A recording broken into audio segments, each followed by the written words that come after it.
Hi, and welcome to the First Issue Club. We're your weekly comic book podcast. We're just like Sue Storm. We love a good read. Hey, it's time to start thinking Halloween costumes. And superheroes. Oh. Superheroes are a great way to go. I never thought about that. Right? You could be anyone. Mm-hmm. Who would you be? This is such a good question. I always thought, as a bald guy with a little bit of who's got a little bit of red near his chin area, Jack Kirby. Dr. Venture. I always thought I'd be a good Dr. Venture. I used to be like 5-6 years ago. I was a spindly little guy. I was very frail. I should have done it then. I should have just like got a lab coat. I was malnourished. Couldn't afford food. Shaved a goatee for a con, and you did talk about it though back. Well, you and I have a friend, Rick. Yes. Who's ripped to the gills. Yeah, we call him Hot Rick. And it's not because of his temperature. He would have been a great Brock Sampson. Yeah. And so I always thought about trying to get him to go to a con with me as Brock. I always wanted to be the robot. The robot? From Venture Brothers. Oh, okay. Yeah, you know, the world famous robot from every form of media. Wow, so funny your answer was the same show mine was. Oh, I was just piggybacking on what my real costume is. Oh, that was just a fake one? Yeah, is a mirror version of myself. I'll just shave a goatee on my face. Evil Greg. Evil Greg. Or Good Greg, depending on the timeline. Sure. Maybe Good Greg has the goatee, and I'm the Evil Greg. Have you guys seen my Zap Brannigan cosplay? You wore it to my Halloween costume. Yeah. House. Yeah, that was good. Okay. Showed a lot of leg. I think about that a lot because I did invite you over for a Halloween party, and I was like, yeah, people be in costume. I don't think anyone showed up in costume except you and Kara. Yeah, I wasn't in Had costume. to do it. But you both looked incredible. Yeah. And you were showing a lot of leg. Hey, man. When I commit. I think that's when you cemented your position on First Issue Club, is when you showed a little ankle. Gotta commit. No ankle, had boots. Death by Snoo Snoo. Do you think there will be a popular costume this year in the superhero category? Like, do we see the rise of Superman costumes or There's going to be Fantastic so Four? many cryptos. Everyone's going to get a little cape for their dog. Everyone's dogs. There's going to be so many Mr. Terrifics. That's a good one. Oh yeah, paint a T on your face and you're set. Get the jacket. Mr. Terrific shirt. Jacket. Fair play jacket. Deadpool's over and under. Are we going to do a lot more this year or less? Less. Okay. Thinking less. Yep. Been done too many times. No new movie this year for Deadpool. What about K2SO from Andor? Sure. What about Haktua Girl? The idea of just like always being a couple years behind on a Halloween costume.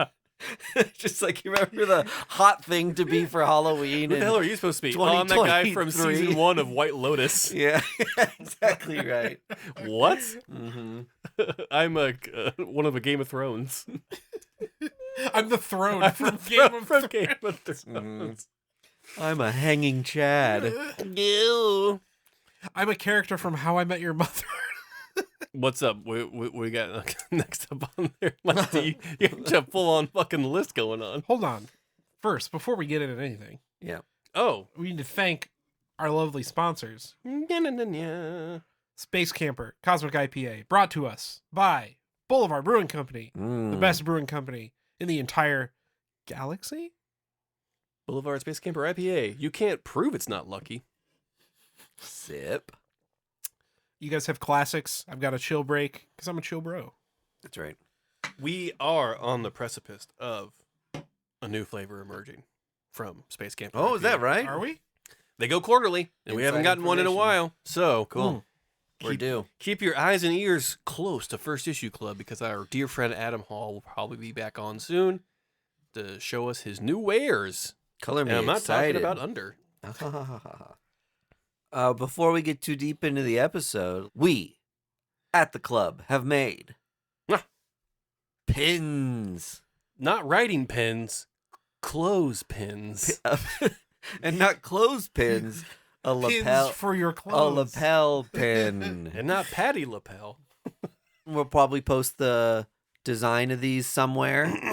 Yeah, they'll be on Instagram and all kinds of stuff for you to go look at. Do we want to say what it is? It is a homage to the G.I. Joe logo. Yes, it says FI Club instead of G.I. Joe. Mm-hmm. And we are going to give these out to our Patreon subscribers. So Yeah. thank you to our long-standing subscribers. Mm-hmm. Gonna get a little bonus. We love you if you're want to give us your address and you want one. Yeah. But And this is, to clarify, this is for the full access tier for the Patreon. That's Yes. $3.99 and that's up. right. So if you are a $3.99 club member, you will be getting a pin in the mail. If you are a free member or a $1 just a taste level tier Patreon member, if you want to re-up a monthly donation to the $3.99 tier for just 1 month, we will send you a pin. And if you want to just join up to the Patreon itself for $3.99 for less than the price of a comic book, you too can get a backlog of videos, articles, episodes, and now a first issue club pin. That's right. So whether you're new to the club or an all-timer, old-timer, I think join before the end of the year. Before 2026. At least 1 month as a full member. And Inventory is limited. we have 100 of these. Well, we have 97. that's right. We have 97 We of each these. took one for ourselves, and there's 97 now remaining. Gotta be honest with the people. Because you know? we earned it. Hey, only one of us at this table is a member of the Patreon. That is true. Oh yeah, do you get two? No, just one. Big thanks to Mike D for designing the Yeah. logo and putting in all the hard work. Yes. Mike D And- did the legwork on this, and they look incredible. Yeah, so go check out our socials. Mike D took better pictures than I did, so he's going to send me those via text so I know where to put them. Right on. Guys, did you hear the great comic book news? Huh? So, since Batman Deadpool is such a smash hit already, and we haven't even we're covering this. we haven't even done the other one yet. Deadpool Batman. Yeah, right? No, we We did Deadpool. No, Batman we did Deadpool. yeah. And then Deadpool Batman. Yeah. Deadpool Batman's yeah, going yeah, to come yeah. out. Where Grant Morrison is writing it. No, so yeah, we did Deadpool Batman. We need to do Batman Deadpool. What? Yeah. It would make sense that DC would put Batman's name first. Yeah. Yeah, and so Deadpool Batman Is the Marvel book. is the Marvel one with Grant Morrison. No, Grant Morrison's writing the DC book. No, Batman we Deadpool. just had the one with Zeb Wells do the Batman Deadpool one. No, he did Deadpool Batman. What is happening right now? Zeb Wells is a Marvel writer. Yeah. Yes, he wrote Batman. Yeah, he wrote Deadpool Batman. I'm not doing this. Moving on. But who's on first? This dude, God damn it. We are getting another one. Obviously, this was so successful, Yeah. sold tons of copies, and like we said, halfway through. Yeah. Spider-Man Superman is the next one. Yeah. Kind of a nod, not a surprise when you think about who was left Stop to it. pick. I know what you're going to say. And yes, it Really? calms my fears that this is not going to be more than just a 2-issue thing. Oh, I was gonna say, bet you're really glad you bought that one for $5 now, huh? Yeah. Oh, you just bought the vintage I bought the Superman real one, Spider-Man, folks. From if you want to go check out our Patreon, I'll talk about it more there. But this goes back to the conversation we had when we covered the first crossover like 2 weeks ago. I was a little miffed that I thought it was just going to be one or 2 issues, which doesn't seem that fun to me. Yeah. Because you can't really let the story breathe. Now that we're getting more, and the rumor is it's going to be much more than just Yeah. Superman, Spider-Man, so on and so This forth. becomes like an ongoing anthology type series. Well, and then they With do a at big least through amalgam event yeah. 2 years from Even now. if they keep Amalgam out of it, if they just do this all the way through 2026, I'm good. Yeah. They can make their money off the variants, whatever. Yeah. But it just makes it more fun. Just like the DCKO event where they're just putting out a literal metric ton of covers. I and haven't books. seen the covers, but Yeah. I can imagine. So every battle is getting its own one shot. wow. Yes. Unreal. You know what? I'm hooked. I'm kind of all in. Every battle's getting its own cover or its own one shot. Its own one shot. That's a lot of Well, it's comics. 32. Good God. Are they stopping like other ongoing titles so this can happen? I've hope good so. question. I've always appreciated that about DC. Like when Mhm. they did the whole Night Terrors thing, Yeah. they were like, "We're gonna give a pause Sleepy so time you tea. can follow this event without like doubling what you pay for comics Yeah, every month." for sure. So hopefully, we take a breather on our other stuff. Yeah, I I- would also hope that. This always confuses me on like pre-orders and previews when something like this happens, and I know like there's like the 10 years later thing with that Mhm. X-Men has upcoming, and like all my X books just stopped cold. Yeah. Mhm. And then there were like what seemed like 15 new titles, and I was like, I'm just gonna skip this entirely. Yeah. Like way too much stuff to manage. But Sorry, I'm trying to see if this DCKO event is going to be year long. give us a breather. I mean, There's no way KO is. but there is a lot of tie-ins of just like Justice League Unlimited, Justice League the Omega Act special, and then like it does weave in and out of like the Flash 26, so on and so forth. So I do think other books are going to be continuing on through the year. All right, what's the next one after Spider-Man, Superman? I think on What we want to see? yeah, I guess what you want to see or what you think it's gonna be. Well, it's gonna be However you want to answer it. it's gonna be Wonder Woman. It'd have to be and Wonder Woman and someone else. Wonder Woman and Big Barda. Mary Jane. Two DC characters. Oh wait, sorry. Wonder Woman and Aunt May Nah, nice. or She-Hulk. Wonder Woman, She-Hulk. Wonder Woman, She-Hulk. Probably She-Hulk. I That's a think good one. that's right. If I had to pick a flagship woman character at Marvel, this is a drag about Marvel that obviously there's so many great women characters at Marvel, Mm-hmm. but They're on a team. they don't have as many like mega star characters like DC does that are women. Right. Because I mean, maybe the Captain Marvel is the best equivalent to Wonder Woman as Captain far Marvel. as independently You think operating. about like the OG characters of like the Wasp, like that wouldn't No, equate to Wonder Woman. Scarlet Witch, I Maybe think Captain Oh, Marvel. Black Widow.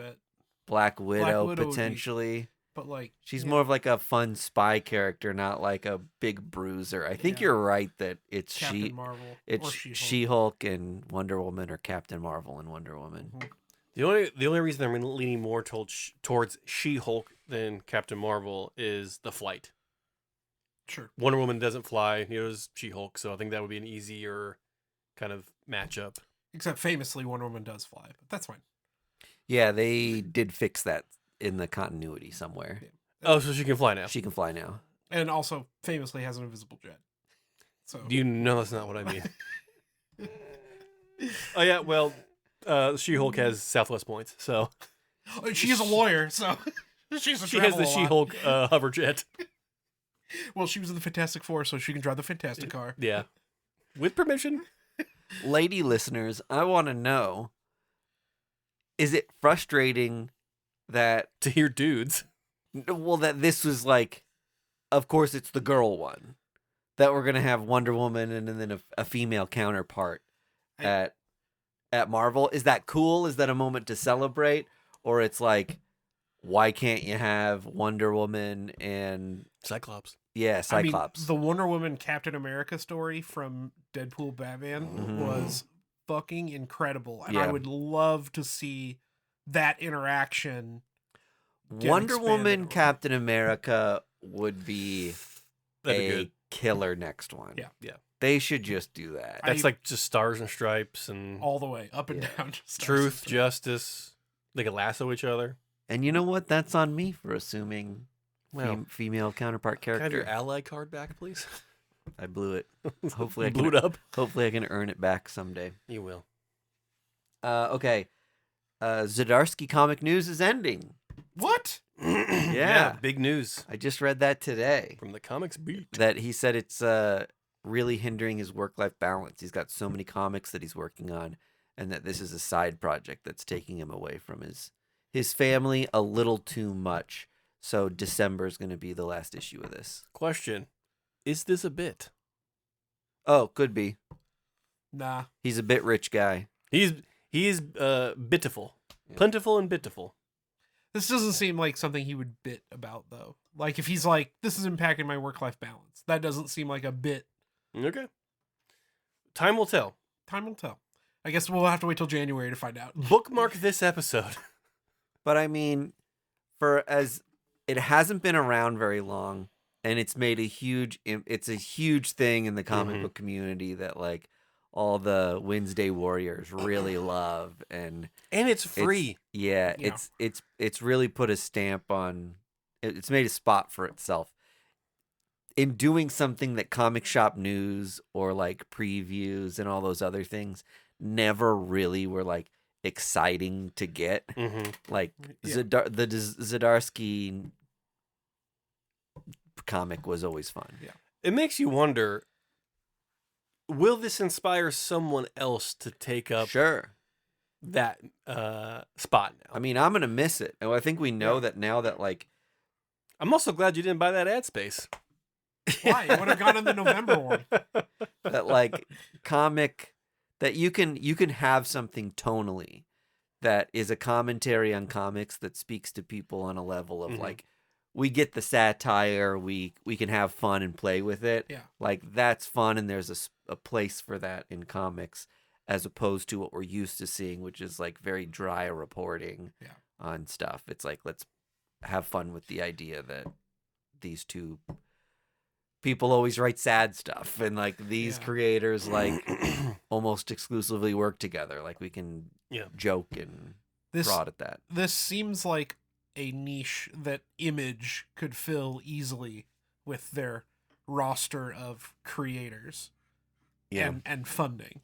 Yeah. Like if Image just put out a thing that was like the Image comic news and like kept the same lighthearted tone and whatever, they could easily like farm that out to their, you know, people. Yeah. That does raise the question, though. Has it be Image exclusive of the content? Yeah, that would be lame if it was like only about Image stuff. Yeah. But I think, since Zdarsky made it himself, right, he could kind of toe the line a little more. He does everything loosely. Yeah.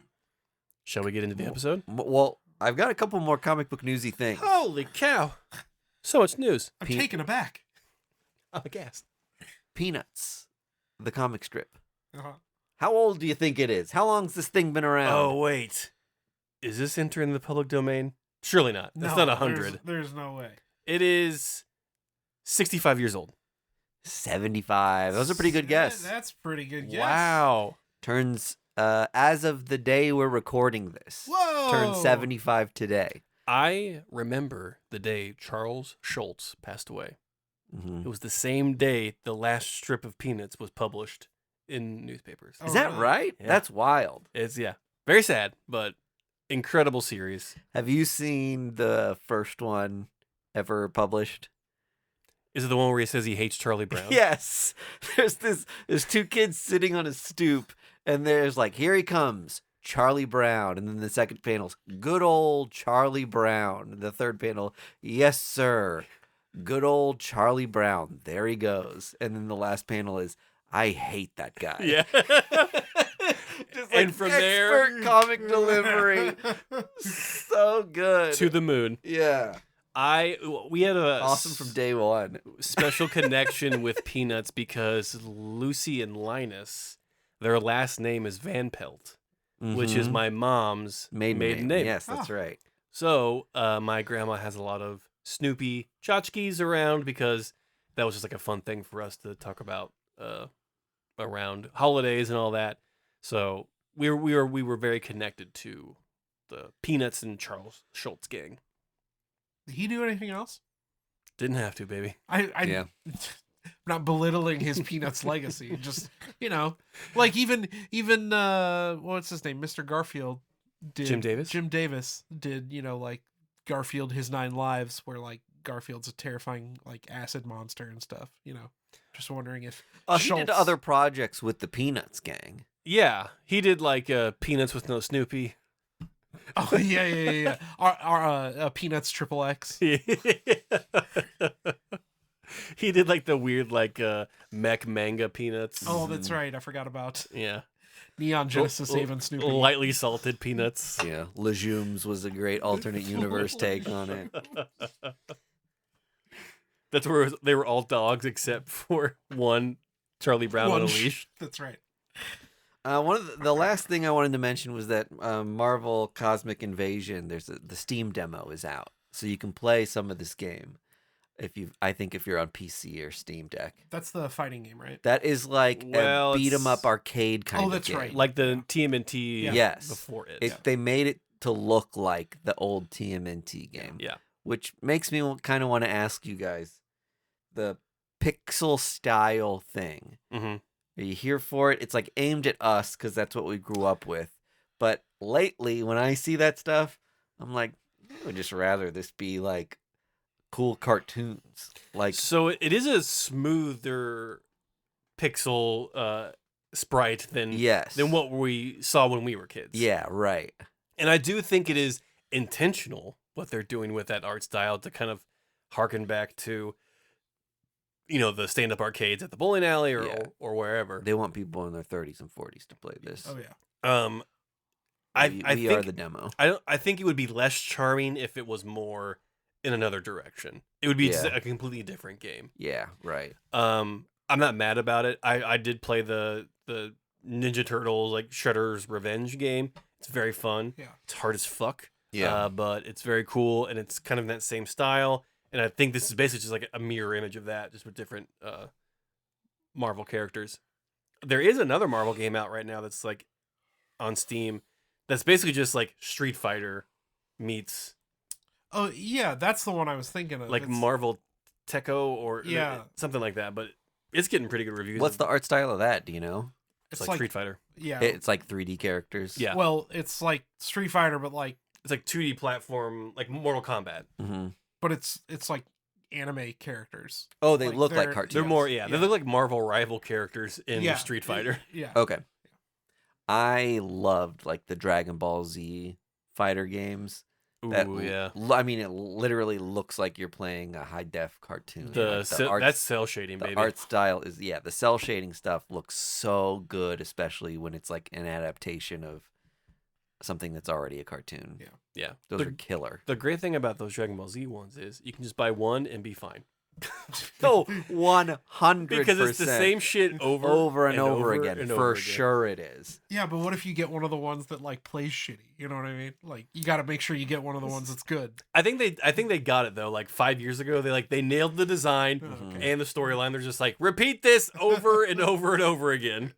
I feel like the ones that play bad is what they do with like 2K. Like every other year. It's like you buy an odd number year one and it sucks. Yeah. And that's just to get you to buy next year's NBA 2K or NFL 2K like the next year. It's like with Madden. Just like, yes. I don't need 18 Maddens on my shelf. I do. Because I love sports. At a certain point, I think all those games are just going to become subscription based and they're just going to get updated. That would be the smartest version. Of all games, I don't know why Madden hasn't just released a game called Madden and they just fucking update it online. Totally. Like, because people will buy the upgrade pack for $40 every year. Yeah, totally. Add a couple add a handful of college stadiums that are like very accurate to the college and sell that for $10. Yeah, I mean, big head mode. People will buy mascot mode. You put it in the game and people will buy it. But like Blood Bowl mode. I don't know how that hasn't become a thing where it's like we update the rosters to be accurate every year. Like after the draft. Yeah. Yeah. People would go fucking bananas. As someone who's played multiple Madden games, it doesn't fucking matter. No, of course it doesn't, but like people would eat it up. Oh, imagine like combine mini games like during the combine. Yeah, that's what I mean. Madden Pro Bowl edition, where you're just like doing carnival games and throw.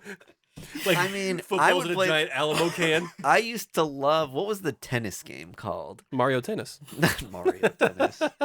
There was another one that like actually had like Hot Shots, like Power Serve Nadal or something. and whoever, like anyone who was cool at the time. And they had so many dumb mini games in those, and they were a blast. Yeah, I think we can all agree that the best sports video game, hands down, NFL Blitz. never be beaten, Wii Bowling. Oh. Wii bowling is good. I wouldn't have considered it sports. Oh, are you saying cheerleaders aren't athletes too? That's not what I said. Get out. I also think we can all agree that instead of the Pro Bowl, they should have NFL players play hockey. Oh. I think... Mix it up. What if they just work at Harvesters and we all videotape that and so people know how to do a good deed? Sure. I would say the NHL was one of the more fun 2Ks or sports games. I did love NHL Hits. Yeah. I enjoyed the soccer one a lot. Those games, FIFA. Mm-hmm. Last thing is that we're not going to talk about it, but a ton of MCU leaks this week. Just acknowledging that, and as a service Really? to listeners, beware on the internet. What's leaking? A lot of people are just like dropping like these cameos are happening, and in like the new movie?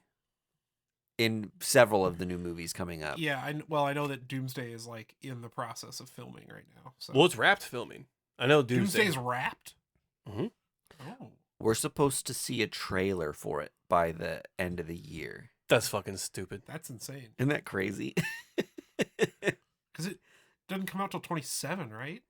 Or does it come out next year? I don't know. That's probably just a teaser. I think there's going to be a teaser for it. Yeah. It's going to be like Crazy. Dr. Doom eating a Subway sandwich, just being like, what? Hey, Building hey. hype. But in 2027. looking online just to make sure I didn't miss anything like major in comic book news, I had several things What? ruined for me that Are they confirmed, though? or they're is not it just totally like- confirmed, yeah. but there are those people who are like, this is a very reliable Yeah. leaker who is probably just some like dirtbag that works at a production studio. You know what I mean? Kevin Feige. And so he can just be like, I know so and He so's takes here. off his hat. Hey, Alf's here. But I know some of those people like Hey, don't work, tell anyone Alf dies. work with the PR departments. Yeah. You know what I mean? Totally. So it's like, oh, like leaker someone's like username Yeah. is very reliable and said this, and it's just to like start hype. And, Totally. Yeah. Doesn't everyone sign like NDAs when they're on that movie set? Like, well, how does this stuff That's Yeah. why the leakers are always just like anonymous? mom's basement 87. Yeah, I was going to say butt chug 42, but Yeah. Hey, listen, Butt Chuck 42 is pretty reliable. super reliable resource. Yeah. Yeah, let's get into Butt Chug. The fact that there are 41 other Butt Chugs Hey, man. ahead of him. So you gotta be butt chugging. ABC, always be chugging. Always butt chug. No, It wait. was right there. And No, I wait. missed it. No, wait. Is the 42 indicative of like there were 41 before him, or that was the year he was born? You know, a little. Like he's old school. I was the first butt chug. A little in column A, a little in column I B. invented butt chugging, excuse me. King Chugger is what they used to call me around college campus. if this was a different podcast, it would be fun to just open up Gmail and just try butt chug 1, butt chug 2, butt chug 3, and just like see how long it took. I spell the Patreon. Yeah. Webhead 1, Webhead 2, Webhead 3. Every multiple of 5, we take a shot. Okay, let's get to comic books. As always, several first issues every dang week. This week, no exception. A lot of them. Ooh, big old stack. A lot of Yeah. them this week, and a lot of great places to jump into fun news stories with original characters Mhm. and new stories with characters you'll love. Oh. Oh, so let's get into them. Andy, I'm going first. Godzilla. Oh, dude. Oh yeah, let's get to Godzilla. We 'cause shall be Godzillian I, now. I want to know about that one. I want to make just a quick plea to IDW. Stop making these Godzilla books so dang good. I'm running out of money. Yeah. This is the third in the new series? It's or fourth? third, Okay. but it's the last one. They're not doing any more. Like the 3 Kaisei era books have come out. The 3 columns. Yes, are in place. Now there may be more spin-offs or one-shots or whatever. Yeah. But right now the 3 primary ones you have to look for is Godzilla, Escape the Dead Zone. Escape the Dead Zone, and Starship Godzilla. Yes. Walk us through it, Andy. So this is a book in two parts. Part the first. Godzilla said, "Let there be light. Let there be light speed." Part the first.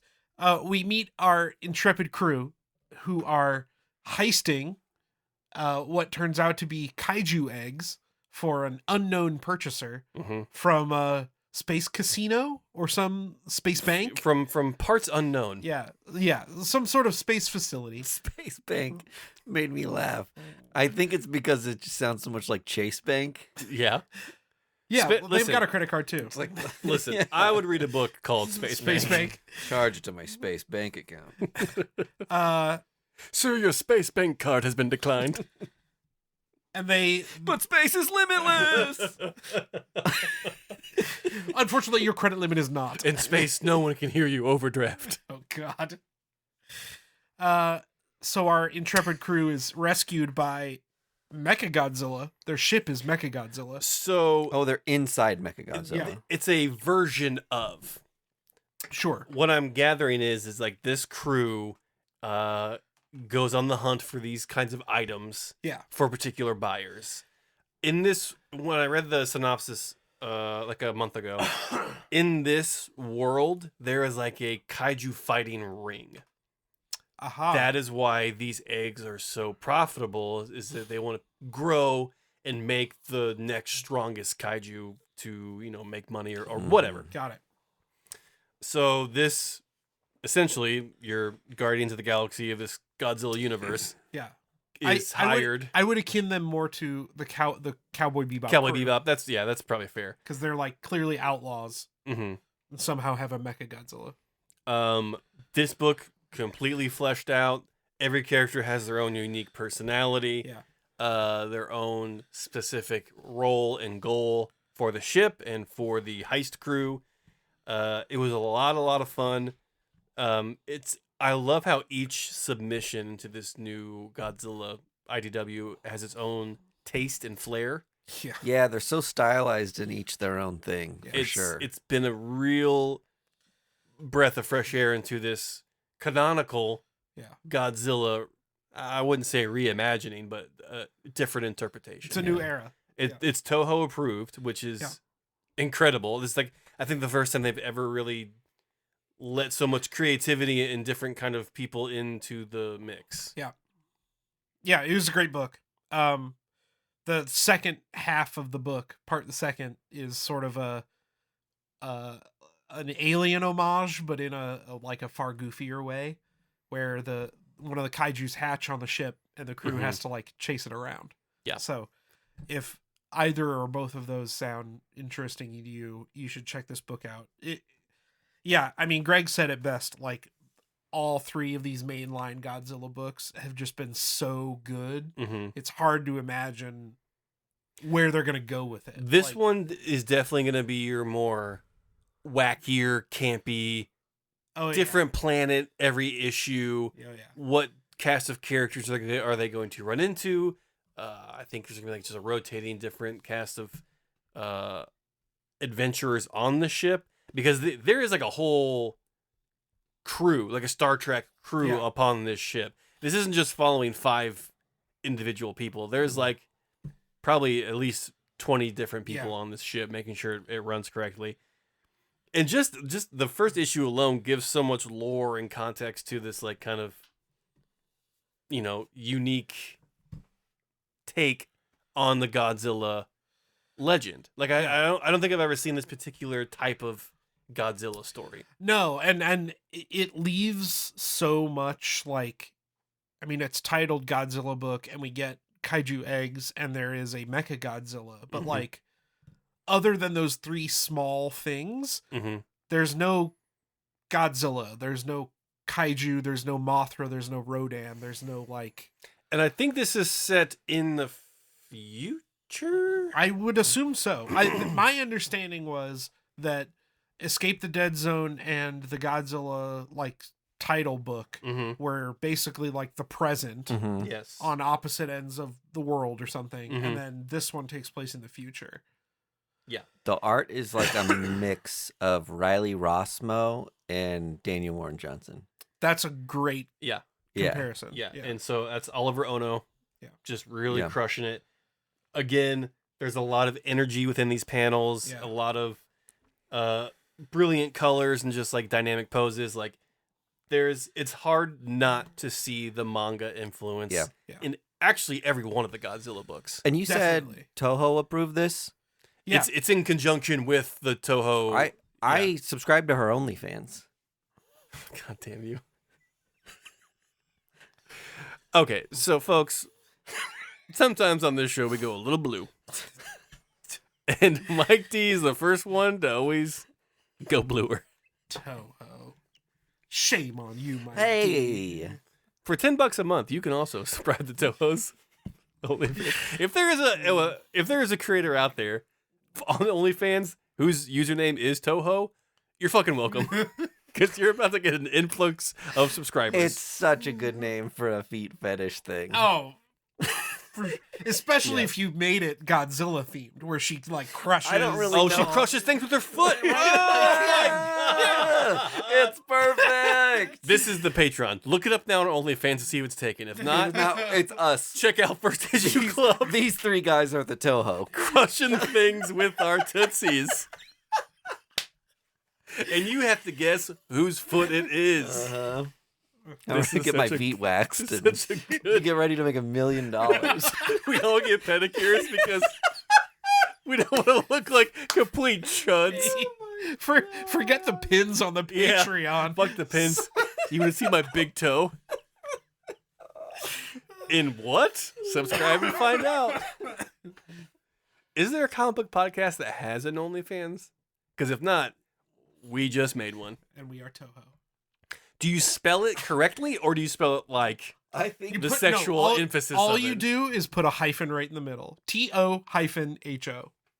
See, I would have gone TOEHOE. I would have gone, what, TEUAX? Oh, yeah, perfect. Them H-E-A-U. chow how. Tonight. I forgot to mention to you guys, I over the weekend saw Blink-182. Oh, okay, cool. My buddy landed at some shirts for them, and he had a spare ticket, and he asked the group of friends who wants to go. Caitlin was just like, "You can go." So I went and saw Blink-182. Travis Barker, not missing a freaking beat. That dude is an alien. Insanely talented. Incredible drummer. 7 out of 10 show.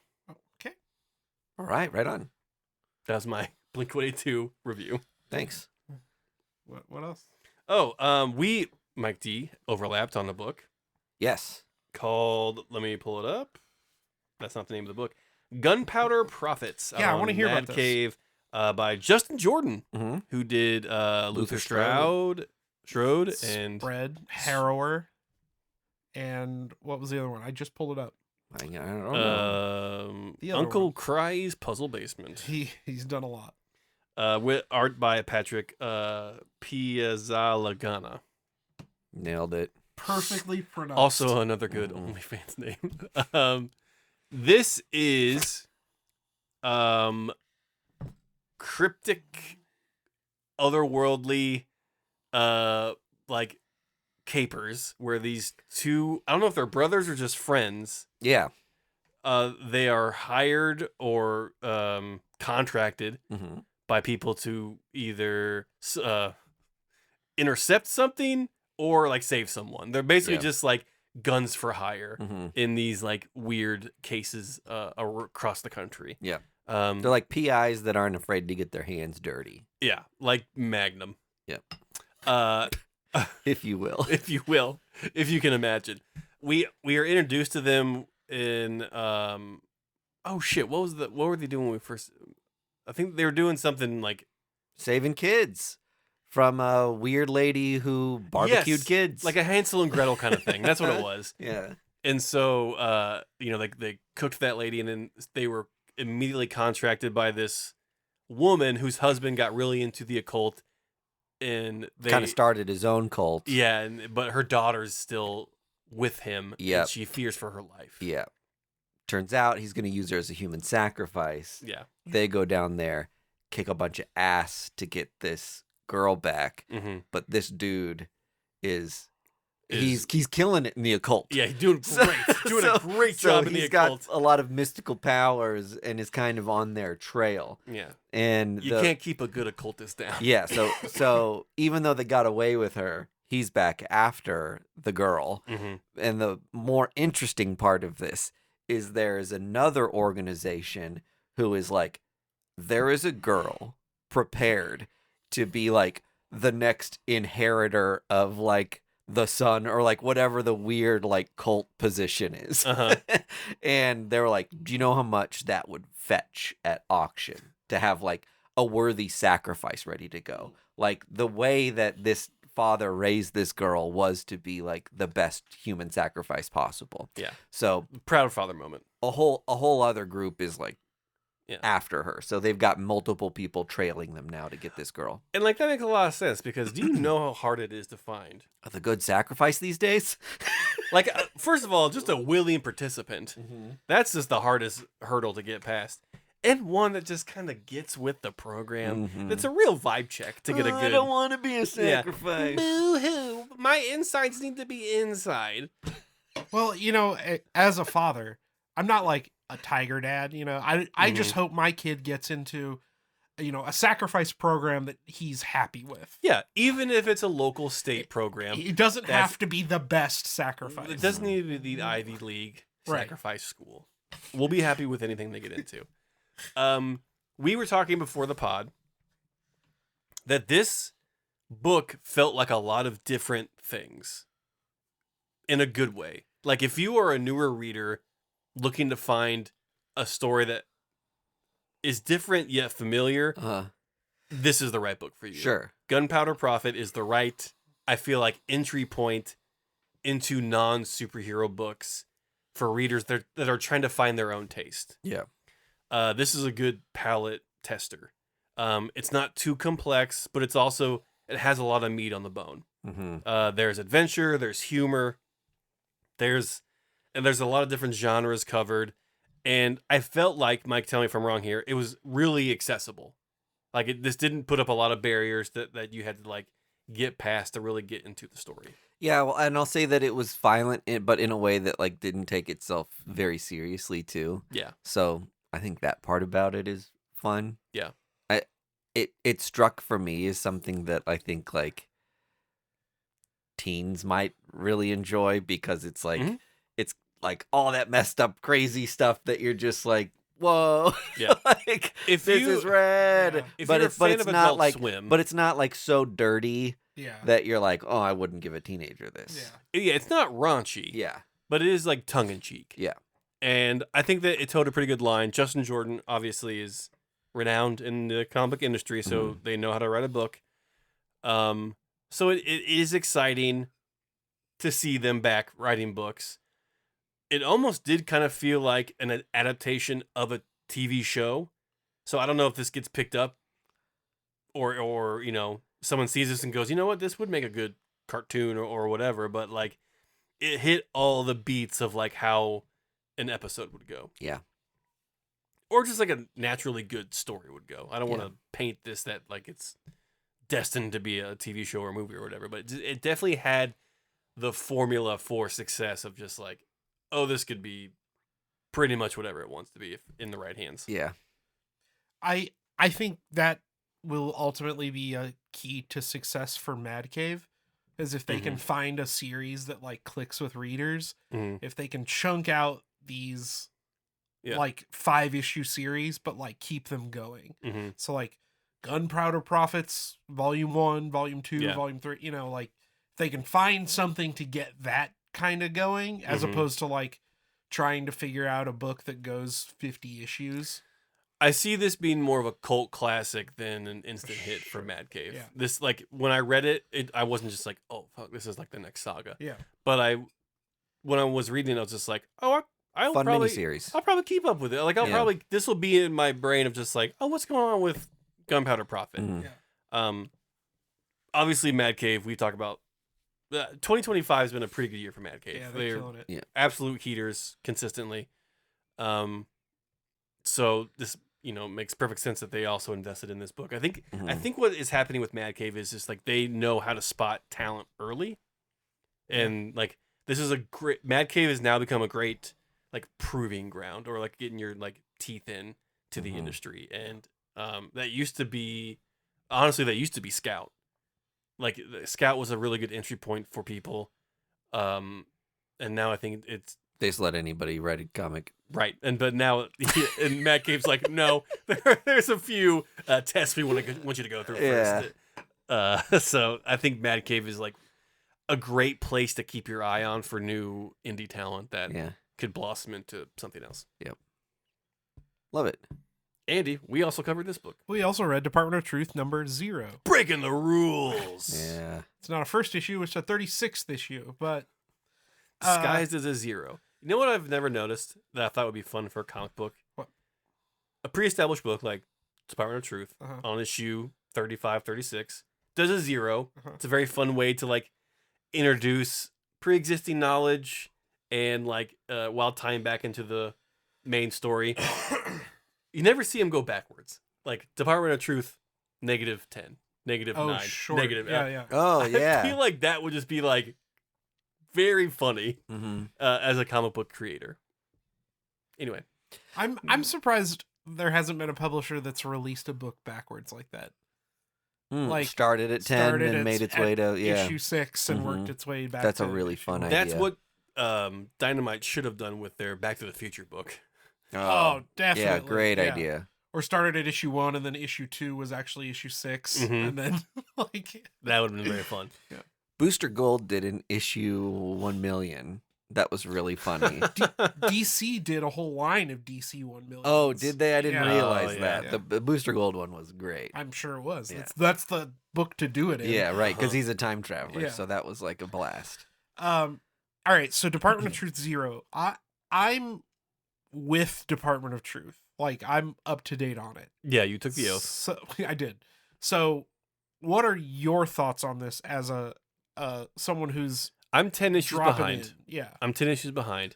I wasn't completely lost because they do cover a lot of stuff from the first like 20, 25 issues. Yeah. Like it's It's not completely foreign. No. And what they cover in this issue is like the Pizzagate stuff, Which, yeah.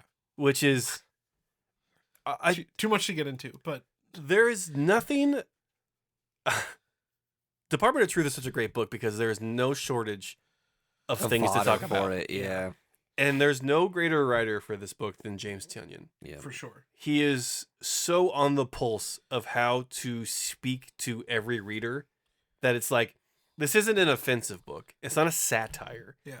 It is something completely of its own thing. Honestly, you could be a full-blown conspiracy theorist and love this comic. Absolutely. Mhm. And what a delicate line to tread Mhm. to write this story and have it be something that like people who are have it say what it says about our political system, but I think anybody like far right to far left can read this and enjoy it. Yeah. Except that the main character's gay. That's really the only. That's where you lose the far right. That's what I mean. Like Yeah. that's really the only nail in the coffin. But outside of that, So if you're a bigot, then no. well, If sure. you're a bigot, you probably don't like a lot of comic books. Yeah, yeah. this is very true. So, yeah. So the book is ostensibly about Pizzagate, but it follows Yeah. the guy who shot up that pizza place in Mm-hmm. DC. Yes. It follows that guy God. who goes to a pizza place. They don't, it's not the guy it's Yeah. inspired by. Thinking that there's kids in the basement that the Democrats are eating or whatever. And in classic Department of Truth style, he shows up. There is a door There is a door that he has created He's because because he manifested it, believes in yeah. it hard enough. That's the premise of this comic. If you're not familiar with it, is that the Yeah. if enough people believe something, it manifests in reality. right. Yeah. And so so the Department of Truth's job is to make sure that the control what truth is. the real truth Yep. is whatever. They maintain the status quo. That's the way to To give you context, in the first arc, they tackle flat Earth. Yeah. And so they had to like stop a bunch of people from thinking that the world is actually flat because they've made it flat. What's crazy is, so we covered the first issue of Department of Truth. Mm-hmm. And at the time, we were like, what a poignant comic.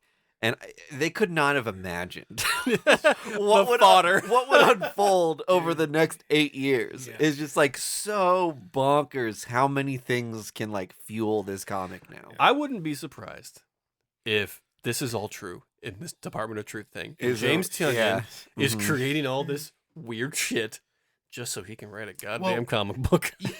In the reality of the book, us reading the book would make the Department of Truth exist. It's the perfect. Right? It's the perfect crime. Yeah. They cover Satanic Panic in one of the arcs. All so of good. that stuff. Yeah. Yeah. So Bigfoot. Yeah. A lot of cryptid stuff. The book revolves around this guy then being recruited by this like what? In this arm of the Department of Truth that has infiltrated them to sort of take control of it. It is it is reminiscent of our current political atmosphere. What? Wherein this rogue arm of the Department of Truth claims that they are the real truth. Yeah. And are here to expose the fake truth that is supposedly being covered up. Yeah. Now, I mean, it's hard to not say that's the complete parallel of what's happening. Right. And it's done so eloquently that you're just like, I'm buying in. Yeah. It's not overt enough where you're just like, oh, this just reeks of like, just like low hanging fruit and just like kind of like too close, uncanny valley kind of thing. It's separate enough where you're just like, I see what you're doing, and I kind of like it. Like, go further. Yeah. And I think it was great in the issue where I think the guy's name's Hunter is, being interrogated in the jail by the new rogue arm of the Department of Truth. And they're trying to spin this yarn of just like, hey, man, you can be the new hero of this new golden age. And this Hunter guy's just like, shut the fuck up. Please just tell me the truth of what is going on. And it's like, I felt really seen from like this Hunter character of just like, stop with the bullshit. What is real right now? Like, please, can we just stop and like all vibrate on the same frequency and I can like just see what is real right now? Because if I'm being honest, it is just buck wild out there, folks. Yeah, we're reaching a threshold where it almost doesn't matter. Yeah. What is real and what isn't, because enough people believe it. That's the whole sentiment of this comic. That's the whole idea behind the issue as well, is that these two people convince him that like truth is relative. Yeah. Whatever you believe is the truth. This book came out, I can't remember, does this book predate the term fake news? No, what was it? Alternative facts. Oh, I don't know. I feel like this might have come out like right when alternative facts was happening. It did come out right when a lot of interesting terminology was being created. Yeah. A lot of like buzzworthy words that sound good on TV but don't mean a goddamn thing. Yeah. First issue came out September 30th, 2020. So probably right around fuck time. Probably after alternative facts. Yeah. This comic is a response to alternative facts. Yeah. There's also in a Department of Truth first, they brought in a guest writer. Scott Snyder came in and wrote a little backup story about Elvis. Oh, cool. Which we have to be getting more of that, right? I would hope so, because it was really interesting. But it was very short, and like it did introduce a fourth cryptid. Yeah. So did Sean Phillips do the art? No. Hickston? Jay Hickston. No. Somebody. Whatever. Anyway, yeah. So in the Joshua Hickston. Hickston, yeah. So in the universe of the book, there are levels of, they call them fictions. Yeah. And this is levels, like another arm of the Department of Truth. Yeah. A fiction is a... Well, there's four stages. Is like a character that's been created. Yeah. The funny thing is that when you start breaking down what this is, the fictions are very close to something is killing the children. Yes. They're believed so hard. Yeah. They physically manifest. Yeah. It's a similar idea in like two completely different directions with it. Yeah. So like level 1 is hauntings. Yeah. Like anything that is like ghost related. Level 2 is like angels or aliens or anything that seems like kind of experienced. Yes. But not interacted with. Yeah, otherworldly. Level 3 is your cryptids, your Bigfoots, your Chupacabras, Mothman, your Tupac Shakurs. Those fall in there. And then a fourth was introduced in this issue, and it's Elvis. Yeah. Well, he falls within the fourth category. Yeah. Which is like he becomes a fiction that is like kind of uncontrollable because he is no longer a man. He is like beyond. He's an idea. Yeah. It's almost like he's like the fourth section's going to be like muses or like inspirational things. Right. Like people that like rise above culture themselves and just like inspire so many other things. Well, the lady in red is kind of like that, where she's this amalgam of like Jackie O and Marilyn Monroe. Yeah. Marilyn Monroe is actually in this issue. Marilyn Monroe is a type 3, but the main character says that she was like the closest to 4, and then he like walks into this room where Elvis is, and he's like exploding into godhood basically. Because and it's how fictions are described is it's like it's hard to be around them. Your eyes hurt. You get like a smell of sulfur.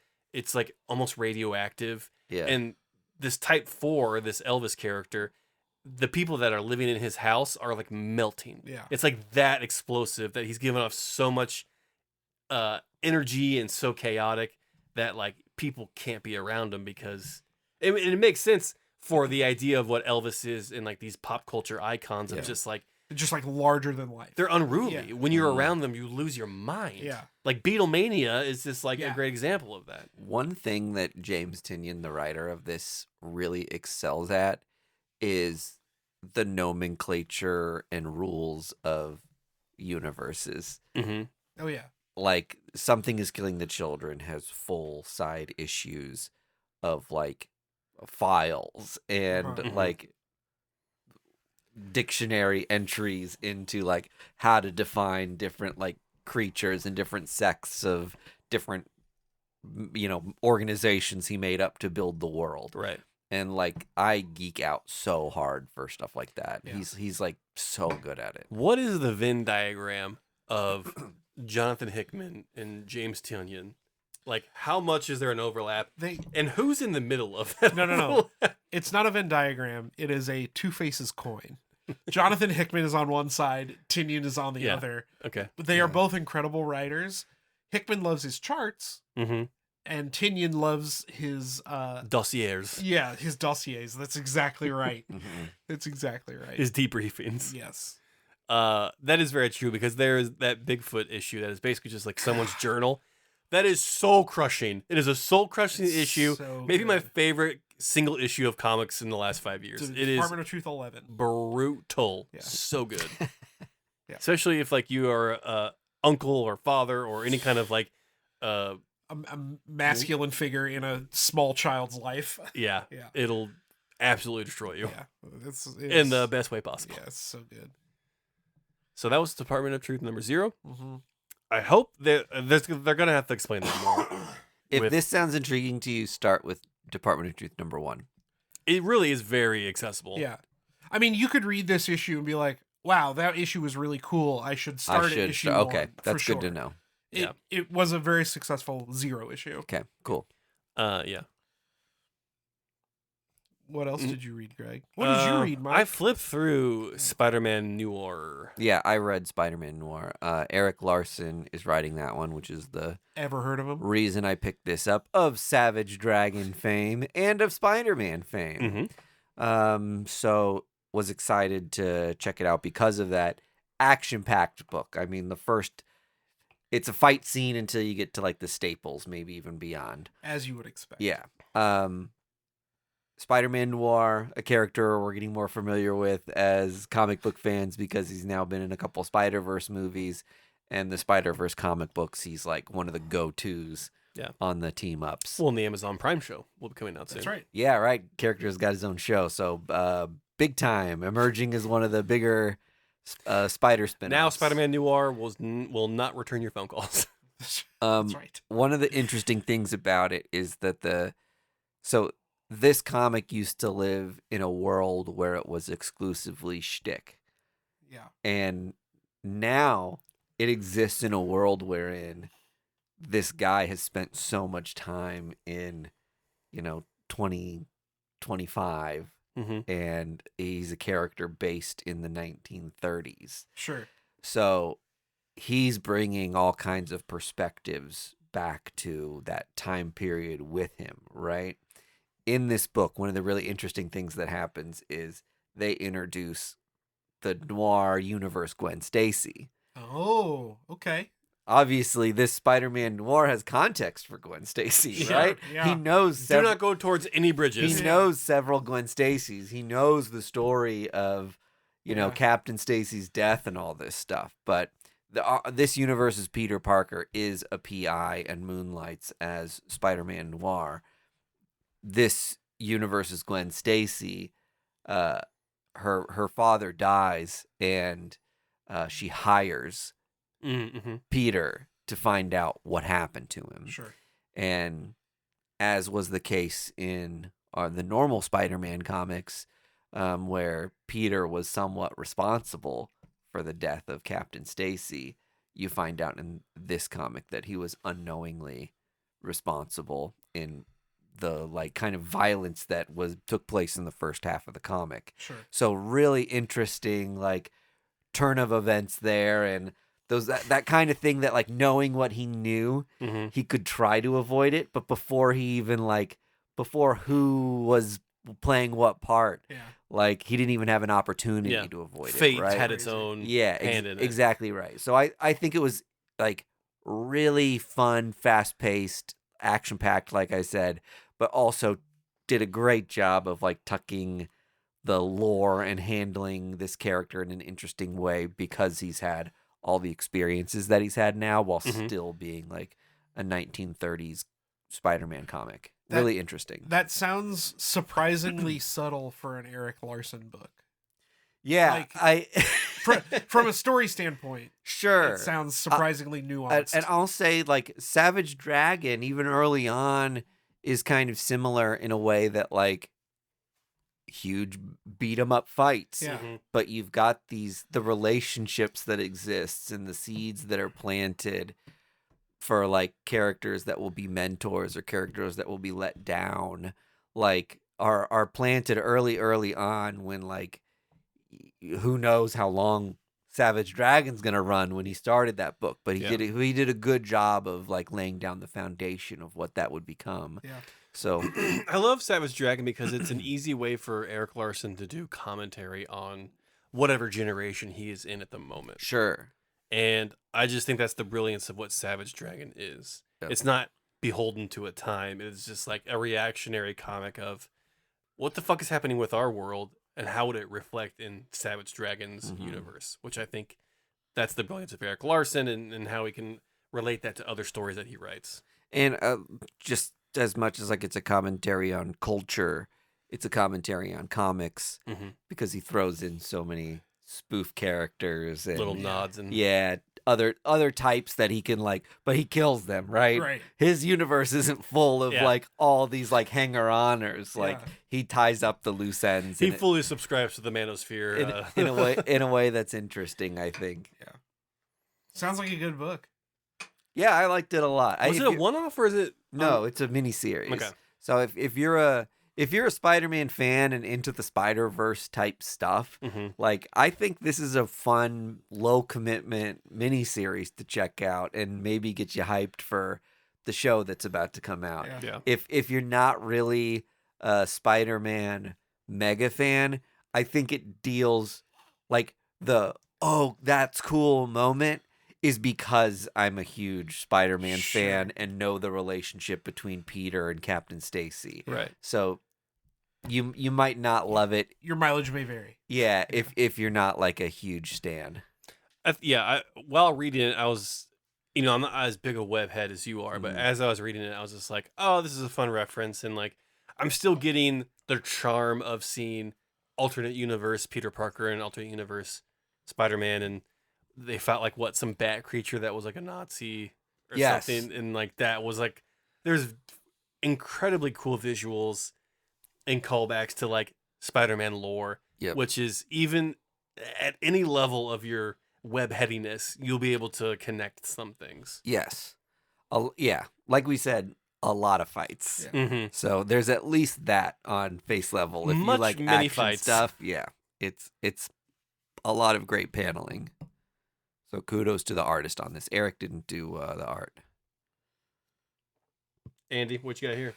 I read a big old stack of books. I'll just fly through a couple of the highlights. So if anybody's not picking up Panic, is it Panic Press? Panic Entertainment. Panic Entertainment books.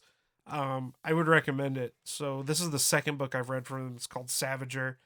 This is like if Venom was Conan. Mm-hmm.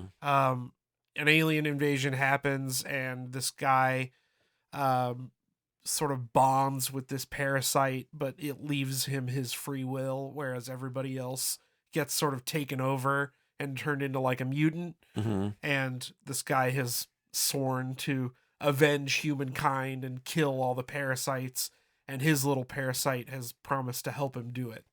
Oh, fun. Okay. So he's sort of like roaming the wasteland, chopping up gross bodies, and it's kind of a gory book, but it was a lot of fun. Panic Entertainment is a lot of creators from the heavy metal magazine. That's right.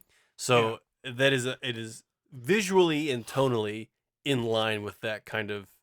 If you're familiar with heavy metal, it's just like a lot of brutalist and like kind of wild and bizarre sci-fi and fantasy material. Yeah, this one definitely is. I covered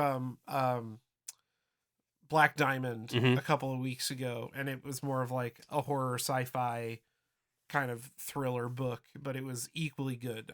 Savager was awesome. Black Diamond was awesome. So I'm really thrilled with the stuff they're putting out.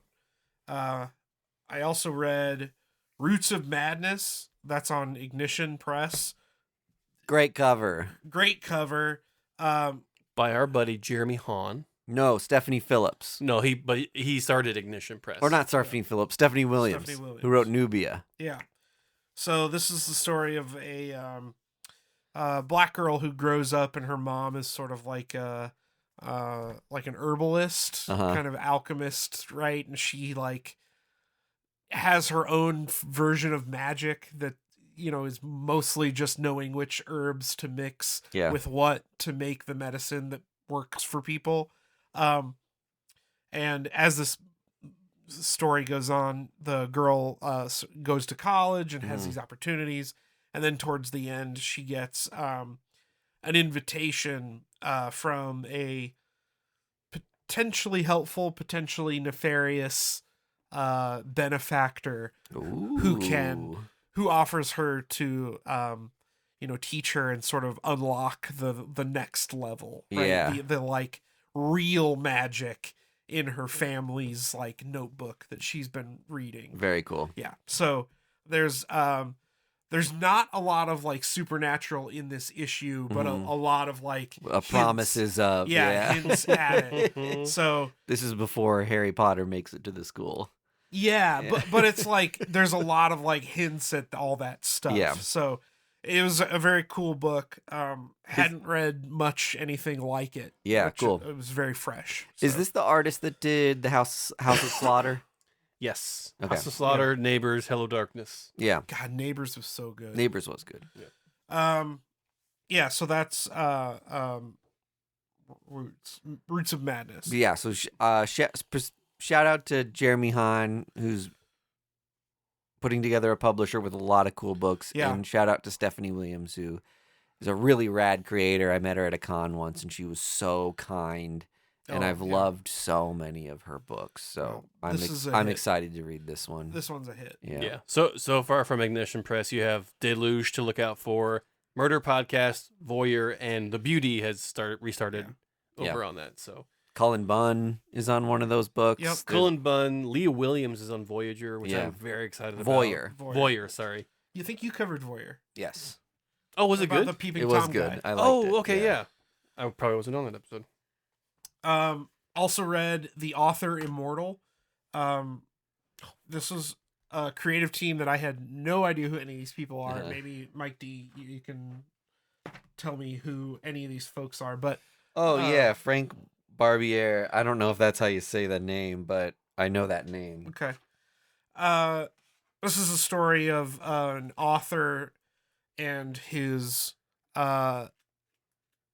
kid, and he is sort of a struggling like professor and writer who gets the opportunity to work with a J.K. Rowling sort of character who has been canceled, and she, her name is sort of like Much like J.K. Rowling. yeah, her name is sort of like poison in books, but she offers the opportunity for him to reboot one of his childhood like passion projects from his favorite author. So she sends him to that author's house. She bought his estate and the rights to the book. So he's investigating with his kid, who is non-binary and hates the J.K. Rowling author. Sure. And they discover a hidden room and are, at the end of the book, seemingly transported to a land of magic that I think we are interpreted to be the author's universe. Like that universe that he was hired to reboot, he is transported inside of that universe. Yeah. So a lot of like high fantasy stuff. This is a big old thick first issue. But there was a ton of setup to do. There's a lot of words on the page, but none of it feels like bogged down and heavy. The art style looks very cool. Alley. I'm excited to read this. It's very cool. It looks really good. It reminded me a lot of like Rare Flavors or like Layla Starr. Oh yeah. That kind of borders on the line of cartoony, but borders on realistic, that kind of thing. So this author wrote Violent Love, which I remember liking. There we go. Yeah, so this was another great book. I really liked it.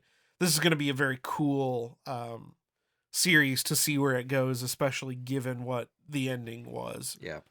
And then the last one I read this week, The Heavy Hitter. The Heavy Hitter. I think you read this one, right, D? No, I did. Greg. I didn't. Absolute Evil. This is the this was an Absolute book, right? They had all the Absolute characters in it. Yeah, yes. Introduced several new Absolute characters. Yeah, as well. I think the cover is very striking. It's like a hands in of a bunch of villains. Yes. So I guess the crux of it is these in our universe villains. Yeah. Have decided that we are stronger together than apart. Yeah. They are realizing that the heroes, quote unquote, of yesteryear that were easier to manipulate, either to buy off or to kill, were a luxury. And what we're seeing now with Absolute Superman, Absolute Wonder Woman, Absolute Batman are a breed of their own. And because they're not motivated by money. They can't be blackmailed. They're not like they're in it for the love of the game, so to speak. Yeah. And so how do you control something that can't be controlled? Right. You can't. So you have to take it out. And they're realizing, or they're being shown that separately we cannot win. But if we work together, we don't have to be friends, we just have to be allies. Yes. Yeah. And there's a great scene where we're first introduced to Absolute Green Arrow. Yeah. And how he is flipped from being a bad billionaire to a good billionaire who wants to use his money for social programs to change the status quo. And he's, on the phone with one of his other billionaire friends. And he's just like trying to convince Oliver that like, just go take a nap or something. You're talking crazy. You don't know what you're saying. Lead into this big meeting that they're all having. And then midway through the meeting, some corrupt version of Hawkman walks in, throws a dead Oliver Queen on the table. And he goes, have any questions? Yeah. It's like, just like, this is how we get it done. We get it done in minutes, hours, not weeks, months. Which just speaks to how typically DC and Marvel handle any kind of battle or situation, conflict in a book of just like, it's a cat and mouse kind of thing. Yeah. And in the absolute verse, that's not how we play. Yeah. We play for keeps. Yeah. And characters that you know and love are not safe. Yeah. In fact, they will die pretty quick. Yeah.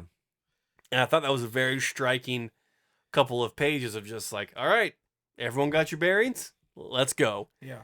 And Andy, the big twist you were setting up was like, they call themselves the Justice League. And So That's all fun. these villains are just like, we have to do it for justice.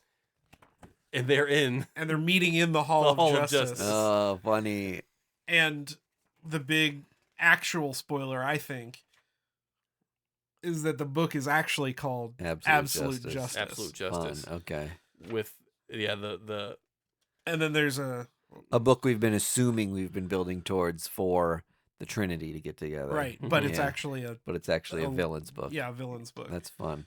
And then the stinger at the end introduces Absolute Lex Luthor. Aw, sweet, like a- sweet country boy. he's a little Yeah. farm boy, just like Superman. Right. So it's funny because I didn't even like register that Lex wasn't in the book yet. Yeah. Because in the big meetings we have the absolute versions of Ra's al Ghul, the Joker, Reverse Flash, right? Thawne. Thawne, and then I didn't know who the woman was.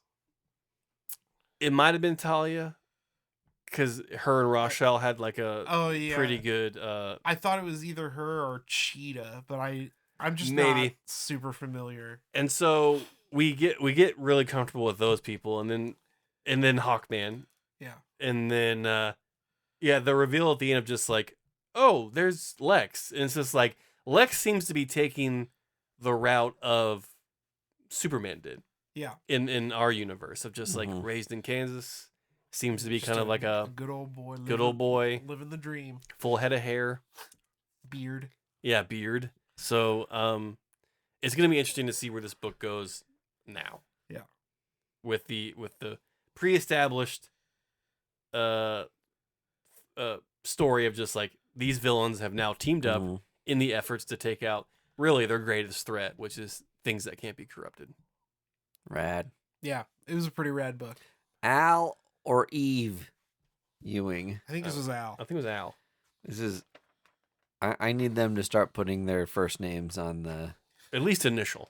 Yeah, on the covers, just because they're both writing so many comics right now. Or one of them is just gonna have to go by like Thunderjaw. yeah, Al it's, Ewing. It's an Al. Okay.